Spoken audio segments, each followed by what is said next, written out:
Hey everybody, before you here are the first 5 of the LEGO Ninjago Dragon Masters sets. There are supposed to be 6, but as of the time of the recording of this video, the 6th one, which is Nia's Dragon Master set, has not been released. I don't know why they did 5 at first, but let's go ahead and take a look at these. I will be focusing mostly on the figures in this review, but let's start with a look at one of these just in general so you can see what Dragon Masters are really all about, how they're built, and how they work.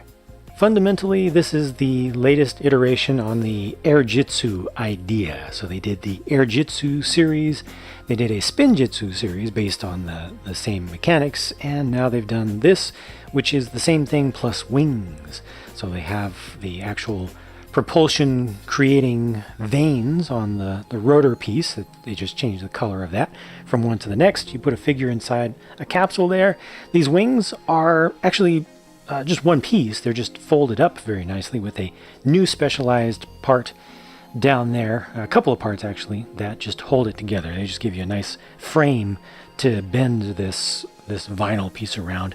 If you're familiar with regular Lego sets, you've probably seen the same material used for like sails. One of the Destiny's Bounty sets actually used this material for its sails as well, kind of sails slash wings. And the idea here is you have a ripcord, and you pull that ripcord and the spinner spins up, and it's going to cause some propulsion. It's going to take off. So I'll do it just lightly here just to give you a general idea. Kind of pulled away a little bit, but they want you to pull a lot harder and do it faster, and then it will properly take off. The handle is very similar in build to the Air Jitsu and Spin Jitsu ones before it. They just kind of angle the end to kind of help you with, setting your angle of attack and direction of flight. No new parts are used here. You do have the printed piece. Each one gets its own printed piece that is exclusive to that character. So this is Jay's part for that. And then going over to the flyer assembly, it just has these 2 new parts. There's a clip down here and the kind of subframe to hold the shape of the wing properly. And beyond that, this is just a reused Air Jitsu rotor part and the capsule on top. It all just locks into place so you can pretty easily get at the figure inside. It just doesn't even have any studs to hold it in place. Doesn't need them. That's perfectly fine. There's a limited amount of space inside of here. These are Technic compatible pins, go into Technic holes. There's not a lot of space, so you can only use shurikens, and maybe some other small bladed weapons will just barely fit, but you can see it's very limited. But this spins independent of the wing. So they've got the clip part here that is very loose fitting, and then this is just able to spin inside of there. And there you have just kind of the gearing mechanism that works with the ripcord. So when the ripcord goes through, it's going to just connect right up with that. And as you pull this out, it's just causing it to spin. So right now I've got a little bit too much tension on there, but it all works when it's put together. And you can make this go vertical if you want. It doesn't go nearly as far as the Air Jitsu ones did, but the big thing here is being able to actually fly more horizontally. So that was Jay's set. Here is Kai's set, and each one has its own unique print for the wing piece, and of course the colors that go with the character, and that printed piece down at the base again, which is character specific. All of these are going to work the same. They don't have different tricks that they can do or anything.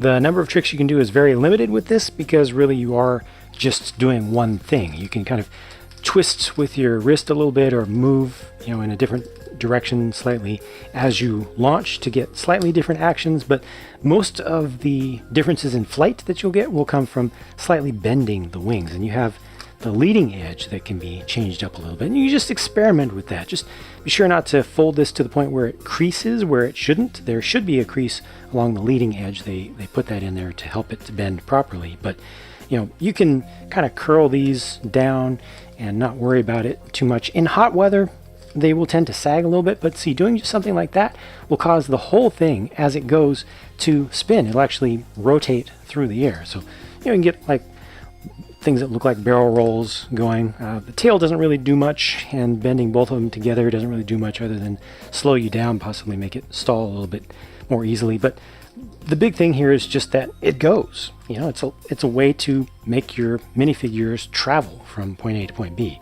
Here's Zane's set, which is going to be a little bit harder to see against the white background, but there is a pretty nice print here, and I like the colors. I especially like how the blue looks when it's translucent like that. Just has a nice effect, a nice kind of glow. Just plain white right here, plain white pieces on the side, and then the character specific printed 2x2 tile again. That's pretty much it for this one. Again, we'll look at the figures in just a moment up really close. Here's Cole's with the broken up earth and rock and the magma showing through in between. This one's also pretty bright, you know, since they switched to the orange accent color for Cole so that his memorabilia and his merchandise would stand out well, wouldn't get lost compared to the others. Orange accents on the handle, and again, character specific 2x2 round tile printed against gold. And the final one has the actual gold rotor, and this is Dragon Master Wu. It has gold or gold looking printing through the wings. It's nicely chosen, the hue that they went with there. It doesn't look so good when there's a dark background behind it, but you let some light go through it, and like in the daytime with the sun out, even without the sun, just as long as you have a good amount of light around you, that kind of has a nice glow to it as well. Tan is the color that they used for the main pieces on the handle here, which is, you know, not as nice as the gold itself, but I guess there is such a thing as too much gold. And yeah, that's that. They all work the same. Let's take a look at the figures. Oh, oops. Almost forgot to show you this, which is a nice brand new exclusive print for the Dragon Master. Looking at the figures in, I think, the same order, here's Jay and Kai, and you see that their outfits are kind of tactical outfits. Maybe not the same level of detail or the same kind of graphic style as some of the others. I feel like this was done by the same designer. I may be completely wrong about this, but just from looking at it, it looks like those were done by the same designer that worked on the torso prints for the bad guys for the Hunted season sets, but not the same as has done most of the stuff for the Ninja in the past. I don't know, I personally just find this style to be a little bit more cartoonish, a little bit more comic in style, a little lower in detail, lower in realism than some of the other stuff they've done in the past, which is not necessarily a bad thing, just an observation. I personally prefer just a little bit more realism, a little bit finer lines. But notice that the legs are the same and the hip print is the same. You'll see that to be the same for the first four, only the Dragon Master gets something different. The Dragon Master, that is, the Golden Dragon Master. And there are the faces that they used for these two. And of course, they have alternate faces, and they are the happy ones.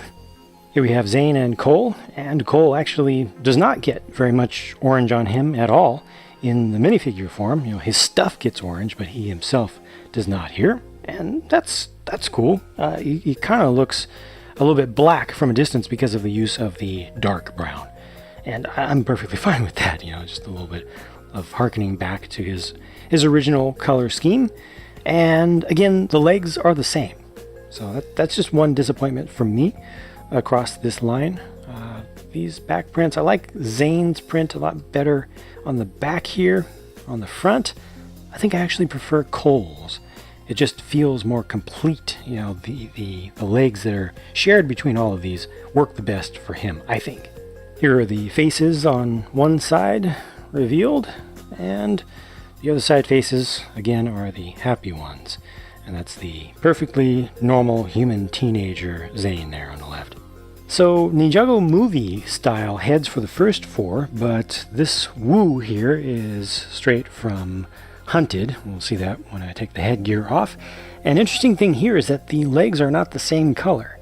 This is showing a little bit of a transition that suggests to me, again, that they are changing fundamentally their pearl gold color, because one of these legs, that's the old pearl gold color, and this appears to be the new pearl gold color that Has slightly larger flakes in it as far as I can see. It's not as orange. It's a little bit more properly gold. To my eyes, it's not quite as bright, but yeah, just a change that they're making evidently along the way. That's strange that, and a little bit awkward that I got one of each there. It looks like there may also be that same case with the two pieces of the headgear, with the lower part being the old color and the upper part being the new color. Those are plastic colors, not prints, but on top of that you also see the bright metallic gold print that's used to give a nice extra level of detail and dimension. I like that. I like gold against gold because you turn it in the right direction to the light, and it just shines and gives you something a little special there. So that's pretty cool. This is a pretty collectible figure if you ask me. So that's the technically Teen Woo head for Season 9, although by the time he becomes Golden Dragon Master, he may be an adult. I'm not sure. We'll see how that works out in the series itself.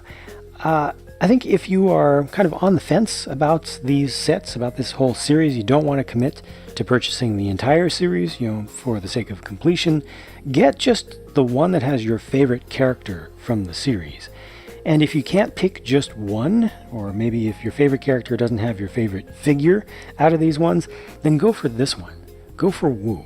He's the most special, the most unique, and I feel like he'll be the most collectible in the future. It's the most interesting from a historical perspective, with his age, an age that we haven't gotten in figure form before this year, and the colors are cool, and the colors for the headgear are cool as well, getting those in the pearl gold, and who knows, maybe you'll be luckier than me and you'll get all the pearl gold colors in the same pearl gold color, but do be aware that this may happen to you as well. You may get both. So those are the first 5 Dragon Masters sets. They have new torso prints, 1 leg print that's shared between most of them except for Woo, and reused heads and the reused Air Jitsu concept plus the wing. Now the tough thing here is that they've raised the price relative to the most recent Spinjitzu sets by 50%. I mean, it's $5, but it's 50%. Ultimately, you're paying that extra 50% for mostly this wing piece. They do have more parts in them in general, for the handle, but really what you're paying for in terms of what you get for that additional $5 compared to the original base price of 10 for the entire sets for the Spinjitzu and Air Jitsu ones is just this big single final wing piece, and I'm not sure it's worth it.